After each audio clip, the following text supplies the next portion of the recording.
नमस्कार, स्वागत है आपका देवभूमि समाचार में। मैं हूं आपके साथ स्वीटी दीक्षित। बुलेटिन की शुरुआत करेंगे उत्तराखंड की खबरों के साथ।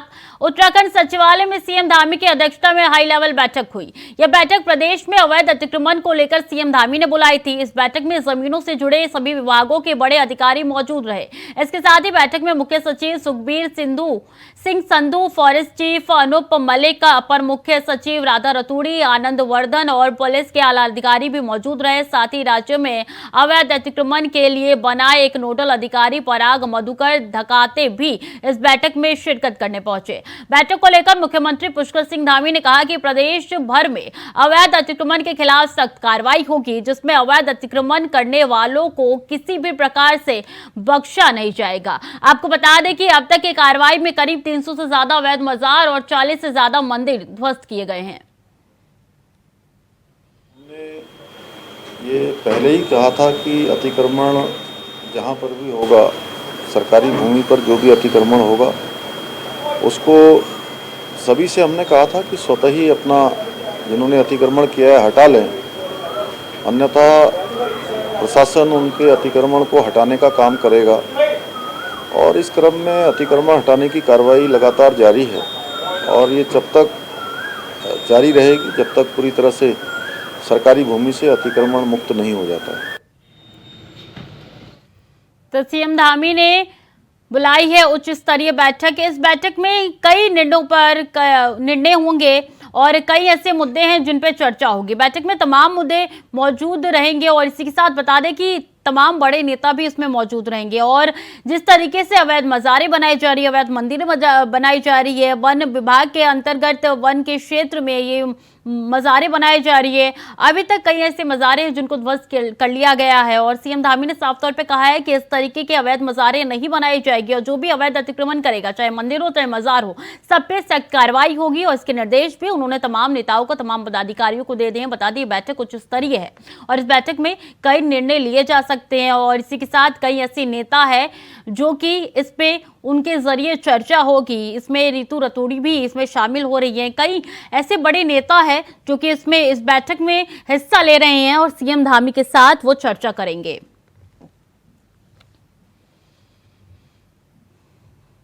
और उत्तराखंड की सुप्रसिद्ध चारधाम यात्रा शुरू हुए अभी 1 महीना का समय बीता है और इस 1 महीने में 12 लाख से ज्यादा श्रद्धालु चारों धामों में दर्शन कर चुके हैं। मुख्यमंत्री पुष्कर सिंह धामी ने कहा है कि उन्हें मालूम था कि इस बार वो सभी रिकॉर्ड टूटेंगे जो पहले स्थापित हुए थे। सीएम धामी ने कहा कि सरकार की तरफ से लगातार चारधाम यात्रा में व्यवस्थाएं और सुदृढ़ करने का काम किया जा रहा है, जिससे श्रद्धालुओं की यात्रा और उनके दर्शन सुगम हो सके। मैं तो पहले ही कह रहा था कि चूंकि पिछले साल की जो यात्रा थी उस यात्रा से अधिक इस बार की यात्रा होने वाली है और लगातार श्रद्धालुओं का, लगातार दर्शन करने वाले लोगों का आना जारी है। 1 माह का कालखंड हुआ है और बड़ी संख्या हो गई है, तो इस लिहाज से सारे पिछले जो रिकॉर्ड हैं वो सारे टूटेंगे। इस बार और बढ़ चढ़कर श्रद्धालु भाग लेंगे। मुख्यमंत्री पुष्कर सिंह धामी ने रामनगर के बाद ऋषिकेश में होने वाले G20 की बैठकों में पीएम मोदी का आभार प्रकट किया है। मुख्यमंत्री की पुष्कर सिंह धामी ने कहा है कि रामनगर की बैठक सबसे अच्छी बैठक रही। ऐसे में दूसरी और तीसरी बैठकों के लिए भी उत्तराखंड ने अपनी तैयारी कर ली है, जिसमें कोशिश रही है कि राज्य की विशेषता वाली चीजें आगे रखी जाएंगी और उत्तराखंड की जो पौराणिक और प्राचीन संस्कृति है, इस संस्कृति को विश्व के पटल पर लाने का काम किया जाएगा। तो रामनगर की बैठकें सबसे अच्छी रही है, सीएम धामी ने कहा है। इसी के साथ बता दें कि दूसरी और तीसरी बैठकों की तैयारी भी पूरी कर ली गई है और इन बैठकों को लेकर उन्होंने पीएम मोदी का आभार व्यक्त किया है। उन्होंने कहा है कि ये बैठक पिछले बैठक के मुकाबले और भी ज्यादा अच्छी रहेगी। तो सीएम धामी की तरफ से ये कहना है कि अब बैठक की तैयारी धीरे धीरे शुरू हो रही है। रामनगर की बैठक सबसे अच्छी रही है और आगे भी जो बैठक होने वाली है, दूसरी और तीसरी बैठक जल्दी होने वाली है। इस बैठक में लगातार काम किया जा रहा है और विशेषता वाली चीजें आगे रखी जाएंगी। सीएम पुष्कर सिंह धामी द्वारा ये तमाम बातें की गई। इसी के साथ उन्होंने पीएम मोदी का आभार भी व्यक्त किया है।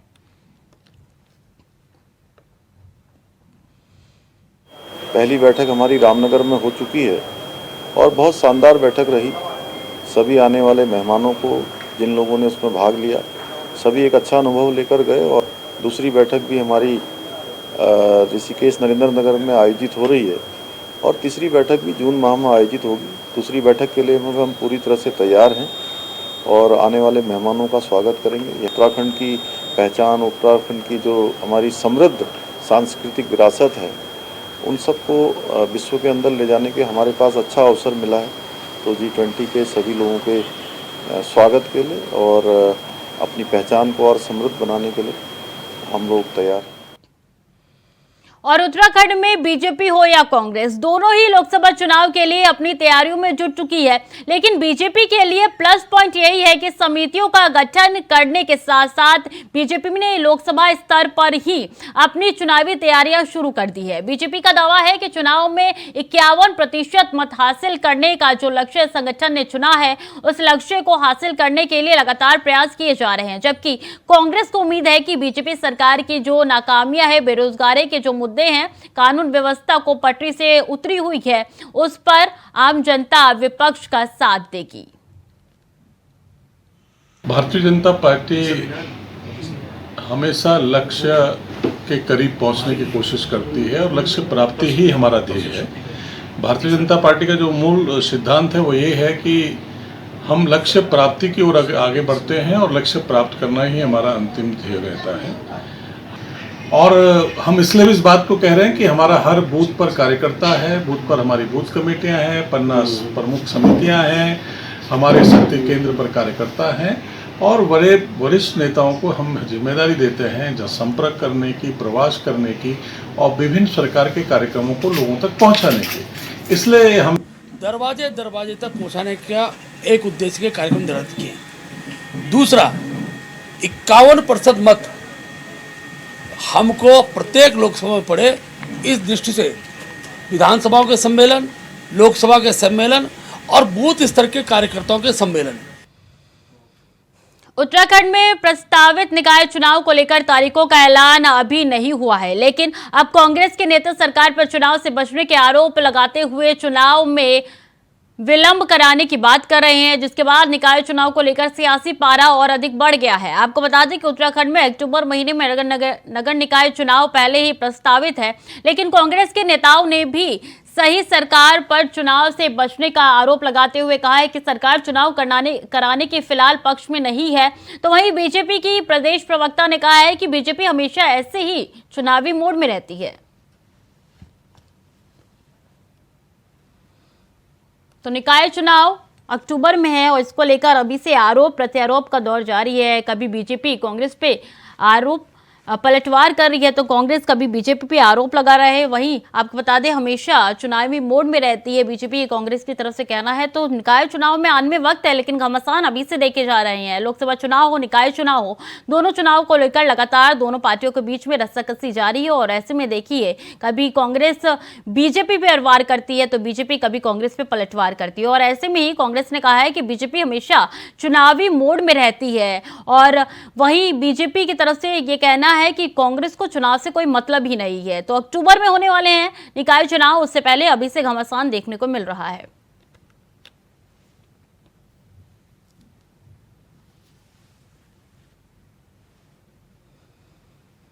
मुझे लगता है कि ये निकाय चुनाव नहीं कराएंगे क्योंकि इनकी सर्वे के हिसाब से जो रिपोर्ट्स आई थी उसके आधार पर कैंटोनमेंट के चुनाव पीछे किए गए।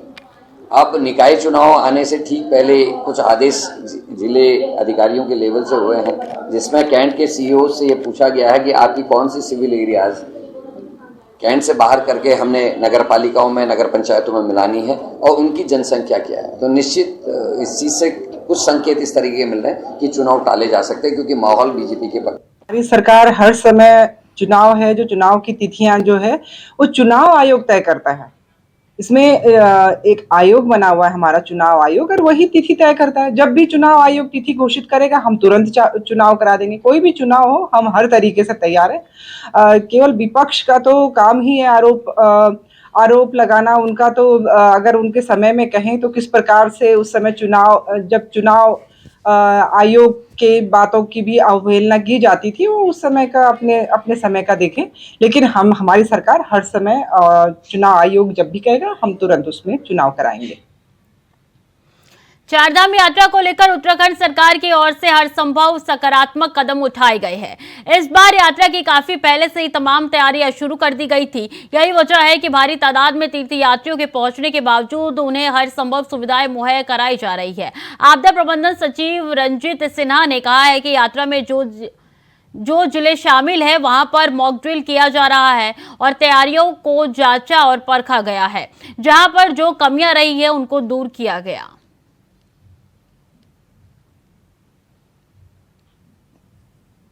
देखिए, यात्रा के दृष्टिगत हमने काफ़ी इस बार तैयारी करी थी। एक तो हमने एक जॉइंट कंट्रोल रूम जोशीमठ में स्थापित किया है, जो कि यात्रा के पॉइंट ऑफ व्यू से ही जो यात्री आ रहे हैं संपर्क मार्ग में कोई व्यवधान ना हो, इसके दृष्टिगत वो कंट्रोल रूम सुचारू रूप से चल रहा है। दूसरा, हमने इस बार यात्रा से पहली बार हुआ है यात्रा के दृष्टिगत यात्रा से पूर्व मॉक ड्रिल हमने पूरे जो डिस्ट्रिक्ट्स हैं जो यात्रा में इन्वॉल्व है सबका किया था, और उसमें जहाँ जहाँ कमियां हैं उसका जायज़ा लिया गया, उस कमियों को भी दूर किया गया है।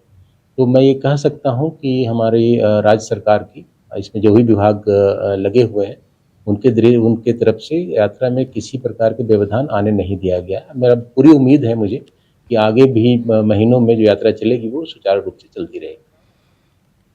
कांग्रेस प्रदेश अध्यक्ष करण माहरा की अध्यक्षता में आज सर्वदलीय बैठक आयोजित की गई, जिसमें सीपीआई और सीपीआईएम समेत तमाम बाकी राजनीतिक दलों के वरिष्ठ नेताओं ने शिरकत की। कांग्रेस प्रदेश अध्यक्ष करण माहरा ने बताया कि राज्य की कानून व्यवस्था और महिलाओं के उत्पीड़न के खिलाफ बड़ा आंदोलन किया जाएगा। देखिए, प्रश्न आपका वाजिब है।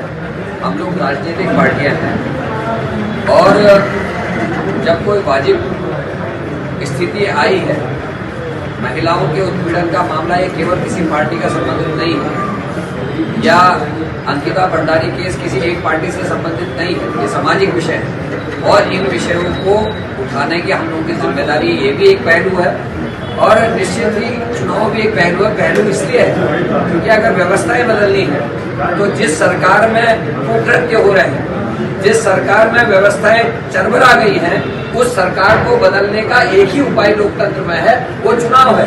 तो निश्चित ही इसका केंद्र में चुनाव भी होगा। रामनगर के अलग अलग क्षेत्रों से आए ग्रामीणों ने सिंचाई विभाग कार्यालय पहुंचकर विभाग और प्रदेश सरकार के खिलाफ जमकर नारेबाजी करते हुए प्रदर्शन किया।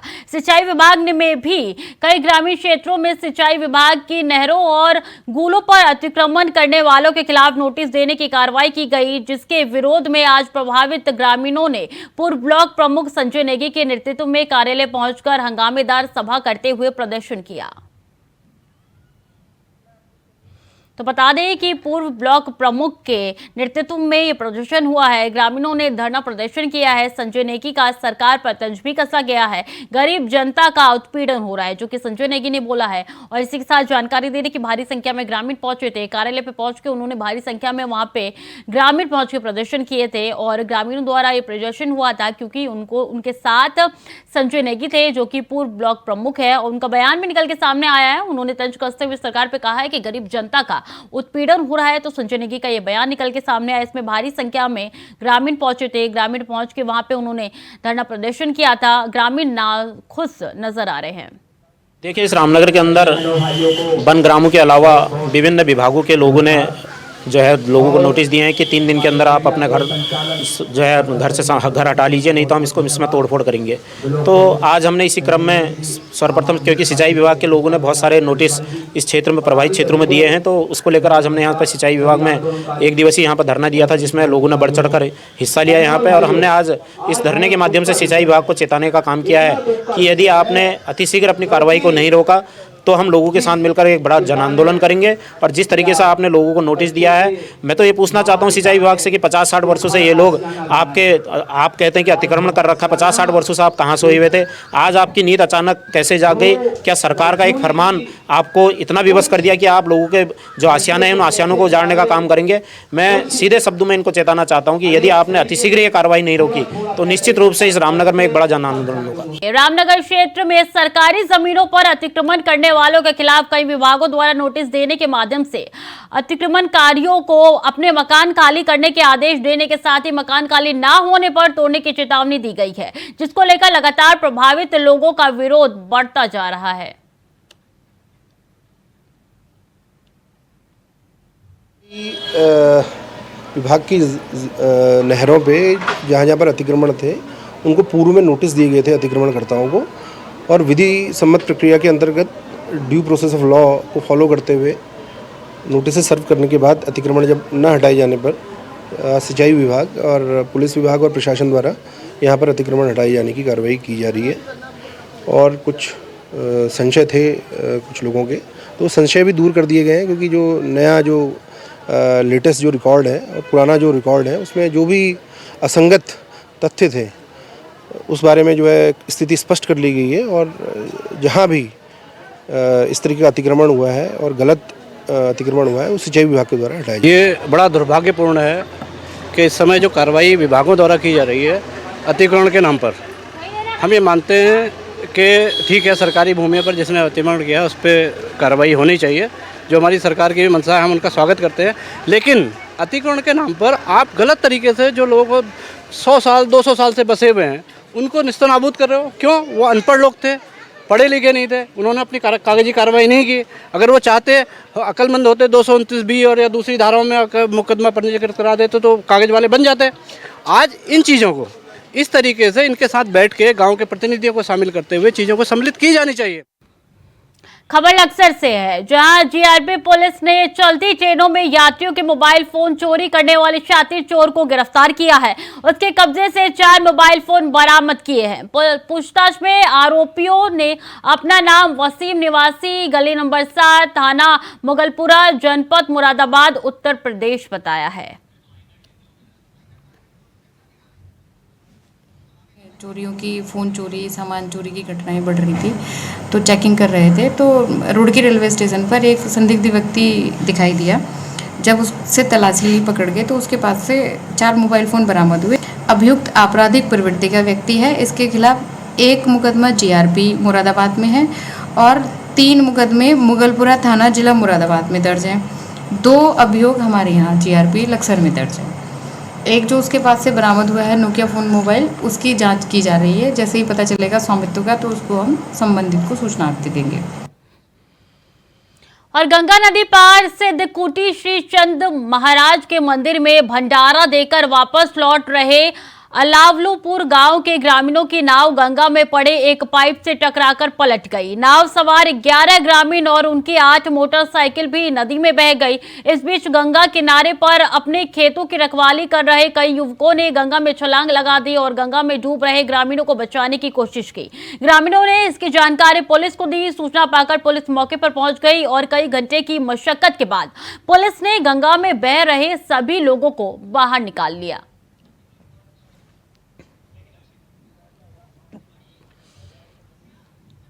पिछले दिनों एक शख्स ऋषिकेश की गलियों में नंदी पर सवार होकर घूमने के बाद काफी चर्चाओं में रहा। सोशल साइट पर उसने जमकर सुर्खियां बटोरी। सोशल मीडिया में उसका वीडियो भी जमकर वायरल हुआ। हालांकि बाद में पुलिस ने उस शख्स पर कार्रवाई की। अब ऋषिकेश में एक और सिरफिरा नंदी पर सवार हुआ है और उसका वीडियो भी वायरल हो रहा है। इसमें भी संज्ञान लिया जा रहा है।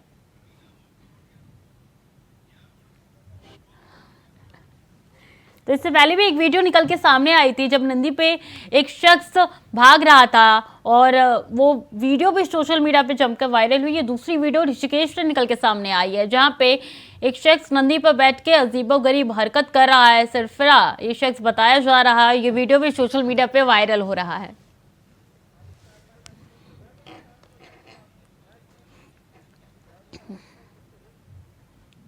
लक्सर में पुलिस को गश्त के दौरान हरिद्वार हाईवे के किनारे खड़े पेड़ पर एक अज्ञात 25 साल के युवक का शव पेड़ पर झूलता मिला।